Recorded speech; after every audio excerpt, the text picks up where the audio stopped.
Assalamualaikum warahmatullahi wabarakatuh. Sugeng siang. Panggihan malih kalian kula Arnis saking Tunas TV. Teng mriki kula badhe macake pawarta ndandani trotoar ing Kabupaten Pati.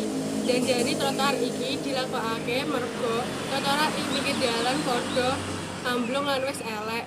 Makane trotoar ing Kabupaten Pati didandani supaya dadi apik lan indah dipandang. Merga ana dalan trotoar lan ana bahan material ing pinggir dalan. Dadine kendaraan sing padha lewat rada terganggu lan kuwi kudu luwih hati-hati nglewati dalan sing trotoare lagi didandani. Niki pawartane monggo ditonton.